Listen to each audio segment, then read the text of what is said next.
कैसे भाई, नमस्कार सबको। एक बार फिर से स्वागत है हमारे इंस्पेक्टर किशन के चैनल पे। चलो भाई, बहुत अच्छा लगता है यार तुम लोग से बात करके। तुम लोग इतने कमेंट करते हो, इतना इंस्टाग्राम पे मैसेज करते हो, मैं लाइव आता हूँ इंस्टाग्राम पे तो इतने सारे डाउट्स पूछते हो। अच्छा लगता है भाई, बहुत अच्छा लगता है, क्योंकि ऐसा मेरे साथ कभी नहीं हुआ था जब मैं तैयारी कर रहा था। ठीक है, मुझे ऐसा कोई मिलने वाला नहीं था कि कोई इंस्पेक्टर से मैं बात कर रहा हूँ, किसी सेलेक्टेड बंदे से ही बात कर लूँ, वही बड़ी बात हो जाती थी, समझे। तो चलो, आज की जो वीडियो होगी, आज की वीडियो में तुम्हें कंप्लीट एक रीजनिंग का ओवरव्यू दे दूंगा। देखो, reasoning is the most important subject. Least लेके चलते हो तुम लोग कि हाँ चलो रीजनिंग हो जाएगा, रीजनिंग हो जाएगा, लेकिन रीजनिंग की एक गलती, जो कि एक सिली मिस्टेक की गलती होती है ना भाई, वो तुम्हारा रैंक 10,000 5,000 रैंक पीछे कर देती है। इसलिए रीजनिंग को भी सीरियस लेके चलना है बिल्कुल।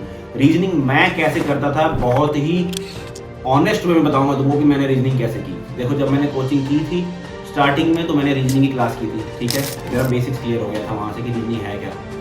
अब रीजनिंग का सब गेम है भाई कि तुम्हारा दिन कैसा है, तुम्हारा दिमाग कैसा काम कर रहा है उस दिन, और ये सब दिन बनता कैसे है जब तुम बहुत ज़्यादा प्रैक्टिस करोगे।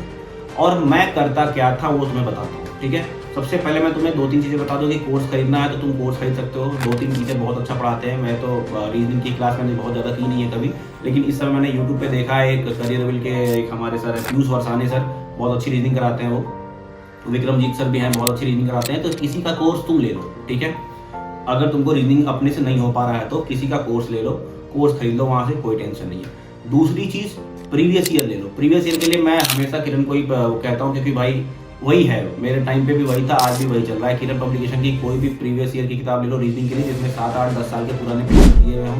ठीक है, उसका लिंक मैं डाल दूंगा, तो वहां से भी जाके मंगा सकते हो अगर नहीं मिलता है तो।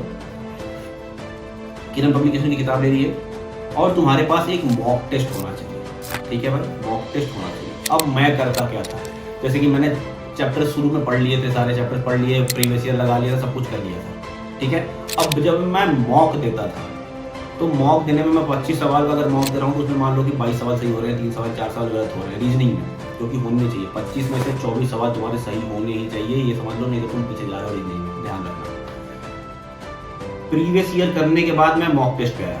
मॉक टेस्ट में क्या करता था, और वही मैं सजेस्ट करता हूँ कि आपको भी करना चाहिए। क्या, मॉक टेस्ट दिया, 25 क्वेश्चन में आपने 20 सवाल किए, 5 सवाल नहीं बने आपसे। ठीक है, आप उन 5 सवालों को देखो मेरे भाई कि वो 5 सवाल कौन कौन से चैप्टर के हैं जो तुमसे नहीं बने।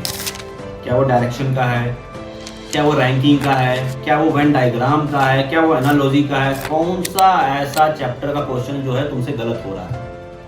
एनालाइज कर लिए, उस चैप्टर के जाओ 100-150 सवाल लगा दो, फटाफट फटाफट फटाफट। कहीं प्रीवियस ईयर से उठाया, पूरा पहले कॉन्सेप्ट रिवाइज कर लिया अपने नोट्स से या यूट्यूब पे किसी वीडियो से, उसके बाद प्रीवियस ईयर से 100-150 सवाल उस चैप्टर पे लगा दिया।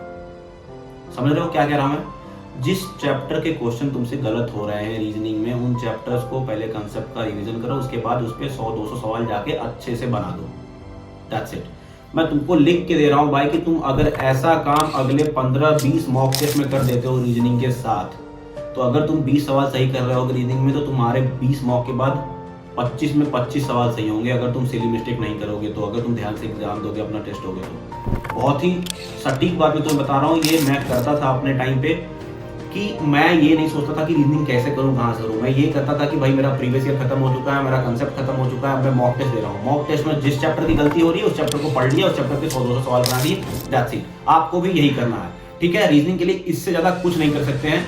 बहुत ही अच्छा स्कोरिंग सब्जेक्ट होता है, बहुत कम टाइम लेता है और बहुत ज्यादा स्कोर कर सकते हैं आगे। और भी कोई डाउट हो भाई, कुछ भी कैसा भी डाउट हो, लाइफ में परेशानी चल रही हो, कोई भी पैसा, बस मॉनेटरी बेनिफिट मत लेना भाई, क्योंकि मैं भी सरकारी नौकरी हूँ यार। ठीक है, लोग मुझे मैसेज करते हैं कि 2,000 रुपये दे दो, 5,000 रुपये दे दो, मैं कहाँ से दूँ भाई, नहीं दे सकता, सॉरी।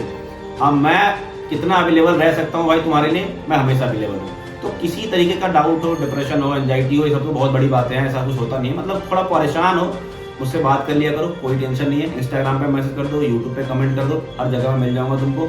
जब टाइम मिलेगा बात करूंगा, स्पेशली सैटरडे संडे में लाइव आ जाता हूँ मैं, लाइव में आ जाया करो, लाइव में बात कर लिया करो। कोई भी डाउट हो बिल्कुल पूछ लिया करो, बिल्कुल टेंशन मत लो भाई। 2024 में बहुत सारे वैकेंसीज आने वाली हैं, कहीं ना कहीं तो सेटल हो ही जाओगे, और मैं हूँ जब तक तुम लोग सेटल कहीं नहीं होते हो। ठीक है, चलता हूँ भाई, नमस्कार, जय हिंद। और बिल्कुल परेशान होने की जरूरत नहीं है। ठीक है, ऑल द बेस्ट।